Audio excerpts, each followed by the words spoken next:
ए सखी। कवि अमीर खुसरो। रात समय वह मेरे आवे, भोर भये वह घर उठ जावे। यह अचरज है सबसे न्यारा, ए सखी साजन ना सखी तारा। प्रस्तुत पद्यांश में कविता की इस नायिका ने अपने सहेली के साथ, सखी के साथ कुछ पहेलियाँ बुझाई है। वह अपने सखी से कहती है कि वह रात समय मेरे पास आवे मतलब आता है, और भोर मतलब सुबह होते ही वह अपने घर उठी मतलब उठ कर जाता है। नायिका अपने सखी से आगे कहती है, यह अचरज मतलब आश्चर्य सबसे न्यारा निराला है। इस नायिका को उसकी सखी पूछती है कि क्या वह तुम्हारा साजन था? तब नायिका अपनी सखी को उत्तर देती है कि वह मेरा साजन नहीं बल्कि वह तारा था। तारा रात के समय उगता है और सुबह होते ही अदृश्य हो जाता है। नायिका सखी से आगे कहती है, वह आवे तब शादी होए, उस दिन दूजा और न कोय। मीठे लागे वाके बोल, ऐ सखी साजन ना सखी डोल।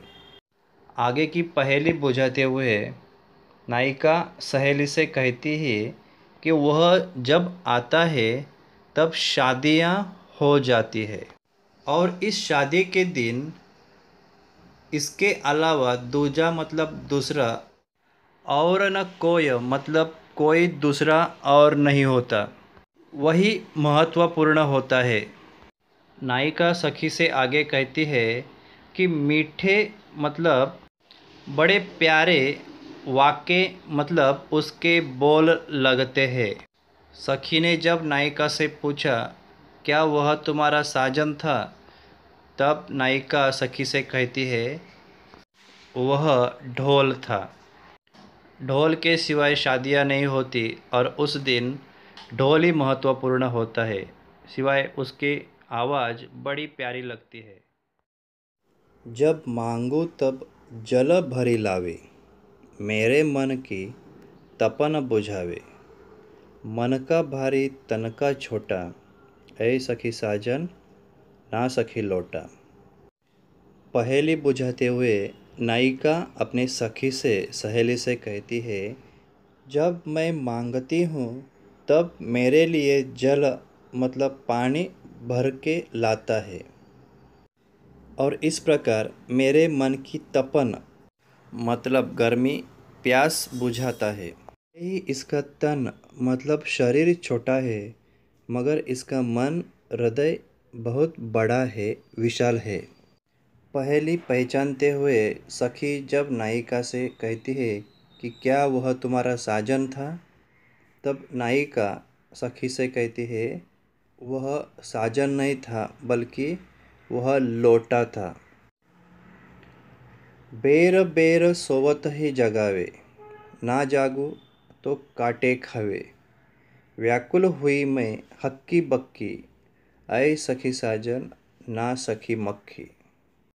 नायिका सखी से कहती है कि बेर बेर मतलब बार बार वह मुझे सोवत ही मतलब सोते हुए जगाता है।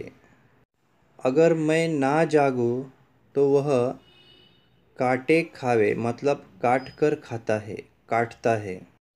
और इससे मैं व्याकुल मतलब परेशान होती हूँ, और मैं हक्की बक्की मतलब आश्चर्यचकित भी होती हूँ। सखी ने जब पूछा, क्या वह तुम्हारा साजन था? तब नायिका सखी से कहती है, वह साजन नहीं था बल्कि वह मक्खी थी जो बार बार काट रही थी, मुझे जगा रही थी। अति सुरंग है रंग रंगीलो, है गुणवंत बहुत चटकीलो। राम भजन बिन कभी न सोता, क्यों सखी साजन ना सखी तोता। नायिका सखी से कहती है कि वह अति सुरंग, सुरंग मतलब बहुत ही सुंदर, रंगीलो मतलब खुश मिजाज होना, मतलब वह बहुत ही सुंदर और खुश मिजाज स्वभाव का है। वह गुणवंत मतलब गुणवान है और उसका रंग चटकीलो मतलब चमकदार है। वह राम भक्त भी है। राम भजन गाए बिना वह कभी सोता नहीं।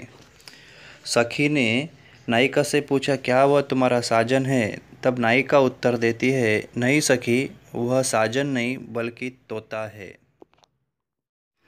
कवि कहते हैं, अर्धनिशा वह आयो भवन, सुंदरता बरने कवि कौन। निरखत ही मन भयो आनंद, क्यों सखी साजन ना सखी चंद। नायिका अपने सखी से कहती है कि वह अर्धनिशा, निशा मतलब रात्र, आधी रात को भवन मतलब भवन घर, मेरे घर आया। उसकी सुंदरता का बरने मतलब वर्णन कोई कवि भी नहीं कर सकता, इतना वह सुंदर है। उसे निरखते ही मतलब देखते ही मन को बड़ा आनंद मिला। मन आनंद से भर उठा। सखी ने नायिका से पूछा, क्या वह तुम्हारा साजन था? तब नायिका सखी से कहती है, वह साजन नहीं बल्कि आकाश में खिलने वाला चांद था। कवि आगे कहते हैं, शोभा सदा बढ़ावन हारा, आखिन से छिन होत न न्यारा। आठ पहर मेरे मनोरंजन, क्यों सखी साजन ना सखी अंजन। नायिका अपने सखी से कहती है कि उसे लगाने के बाद हमारी शोभा में, हमारी सुंदरता में हमेशा बढ़ावन मतलब बढ़ोतरी होती है। हम और सुंदर दिखाई देते हैं। वह आँखिन से मतलब आँखों से, छिन मतलब किसी भी क्षण, न्यारा मतलब अलग किया नहीं जा सकता। हम उसे हमारी आँखों से दूर नहीं कर सकते। वह 8 पहर, पहर मतलब 3 घंटे का समय, मेरो मनोरंजन मतलब मेरे मन को प्रसन्न रखता है। दिन में 3-3 घंटे के जो 8 पहर होते हैं, नायिका कहती है कि वह मेरे मन को हमेशा प्रसन्न रखता है। सखी ने जब नायिका से पूछा, क्या वह तुम्हारा साजन था? तब सखी को नायिका जवाब देती है, वह साजन नहीं बल्कि आँखों में लगाने का अंजन था, जिससे हमारी शोभा बढ़ती है और एक पल के लिए भी हम उसे अपनी आँखों से दूर नहीं कर सकते। यह वह अंजन था। कवि कहते हैं, जीवन सब जग जासो कहे, वाह बिनु नेक न धीरज रहे। हरे छिनक में हिय की पीर, क्यों सखी साजन ना सखी नीर। नायिका अपने सखी से कहती है, जासो मतलब जिससे सब जग पूरी दुनिया जीवन कहती है, और जिसके बिनु, बिनु मतलब बिना, नेक मतलब थोड़ा सा भी धीरज धैर्य नहीं रहता। हरे छिनक मतलब हर क्षण, यह हृदय की पीर मतलब पीड़ा दूर करता है।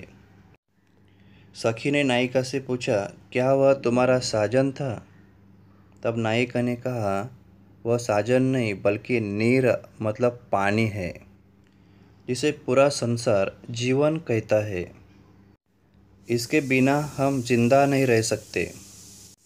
हमारे हृदय की पीड़ा यह दूर करता है, और वह जल है, वह पानी है।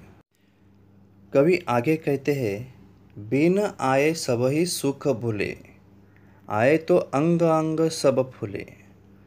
सिरा भई लगावत छाती, क्यों सखी साजन ना सखी पाती। नायिका सखी से कहती है कि बिन आए मतलब वह नहीं आया, तब सब सुख हम भूल जाते हैं, अच्छे नहीं लगते। जब वह आता है तब शरीर का अंग अंग पुलकित हो जाता है, फूल जाता है। शीरा मतलब ठंडक मिलती है जब इसे हम हमारी छाती को लगाते हैं, हमारे हृदय को लगाते हैं। सखी ने पूछा, क्या वह तुम्हारा साजन था? तब नायिका सखी से कहती है, वह साजन नहीं बल्कि पत्र था। पत्र या खत के न आने पर हमें कोई सुख अच्छा नहीं लगता। जब पत्र आते, खत आते हैं तो बहुत आनंद होता है। इसे पढ़ने पर, सीने से लगाने पर हृदय को ठंडक मिलती है। वह पत्र है